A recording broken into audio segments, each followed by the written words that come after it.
After so many controversies, lies and feuds, Elon Musk achieved what he wanted. It happened. Elon completely exposed everything about things that they were trying to hide. Also, Elon Musk surprised everyone when he announced that from now, people can notice a giant change on Twitter because of the drastic change that he implemented, and as a result, he completely eradicated fake activity on Twitter. More importantly, Musk has provided specifics on his groundbreaking plan, which will undoubtedly address the problem of shadow banning. Finally, Part 2, Part 3, and Part 4 of the Twitter files have been revealed that as part of a secret operation, the social media corporation limited the visibility of certain surprising accounts and messages. Also, Musk has revealed the actual justification for terminating Twitter's general counsel. Musk has claimed that the chief legal counsel for Twitter was fired for withholding important information. Even crazier is the fact that Musk has named important figures whose personal information was exposed. Furthermore, Part 3 of the Twitter files has disproved earlier denials of shadow banning and other tactics used to silence opponents of ideas being expressed. This contains the public denials made by key corporate executives. More importantly, these records draw attention to a much more severe problem, namely the existential danger that corporate censorship poses to free speech. The Twitter files Part 2 claim to expose a secret operation that saw the platform restrict the reach of certain accounts and tweets. But Twitter's habit of obscuring some tweets has never been a secret at all, and what was described sounds similar to a policy announcement by Twitter owner Elon Musk on December 2nd. The latest thread, talked up by Twitter's new owner Elon Musk, was published by journalist and conservative commentator Barry Weiss. Weiss wrote that groups of Twitter employees develop blacklists, potentially stop disfavored tweets from going viral, and willfully restrict the visibility of entire accounts or even hot topics in secret, without informing users. According to Willa Ramus, Twitter first declared in 2018 that it would essentially hide some tweets from discussions and search results. Twitter stated at the time that it would consider how other people reacted to an account to prevent sharing messages that detract from conversations. Many critics referred to Twitter's practice of restricting the reach of some tweets as shadow banning.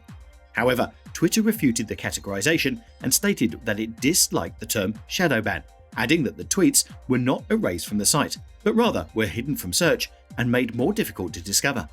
We stated in her thread that Twitter's Strategic Resource Team, Global Escalation Team, or SRT GET, was the group in charge of determining which accounts were flagged for visibility filtering. Weiss, a senior Twitter employee, mentioned that visibility filtering is a means for Twitter to censor what users see to varying levels.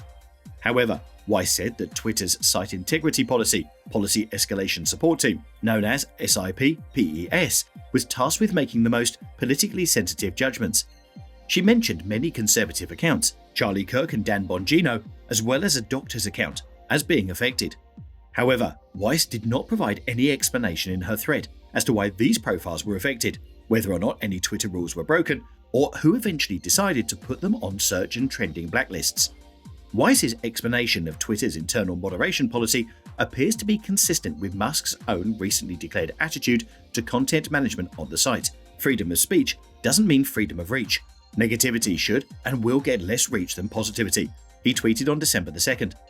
Weiss was among a fresh batch of co-workers brought into the Twitter fold by CEO Elon Musk, according to Callie Hayes. According to two sources, she was granted access to Twitter's staff systems, added to the office Slack, and given a business laptop. However, Weiss, a former New York Times writer, is not considered to be a current Twitter employee. Several writers from Weiss's publication, The Free Press, were also involved in covering the story and had broad and expanding access to Twitter files, she added. She said that the only condition they agreed to was that the content should be released first on Twitter.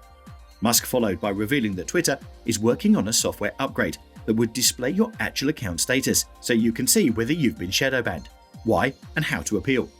Musk just announced the firing of Twitter's chief counsel for suppressing crucial information concerning a report on Hunter Biden's laptop.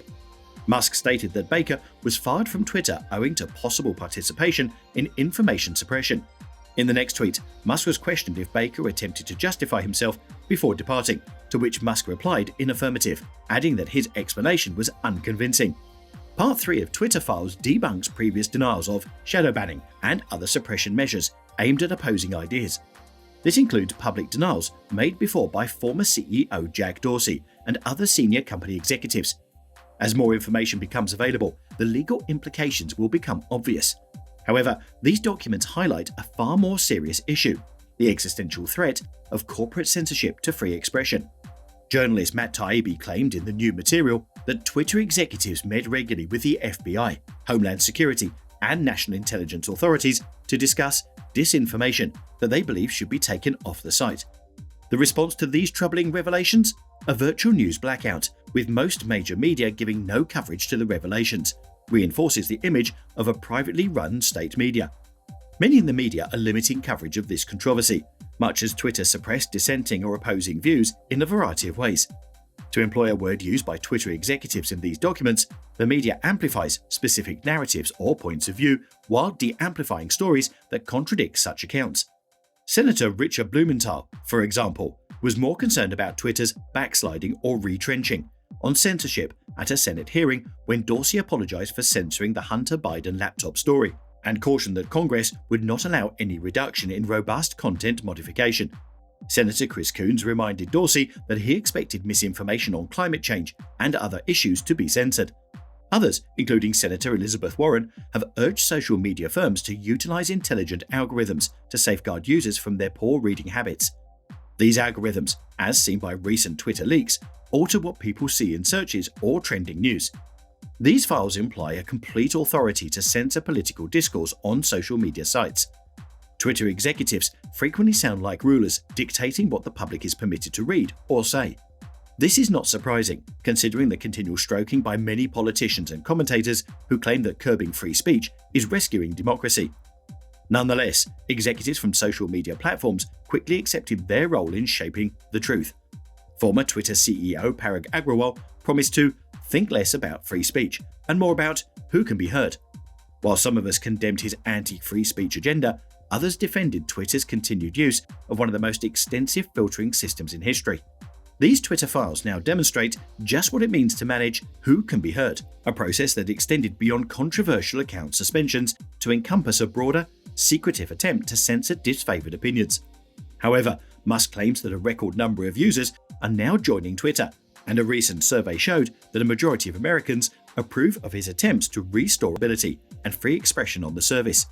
That's it for today. Subscribe to our channel and hit the notification bell.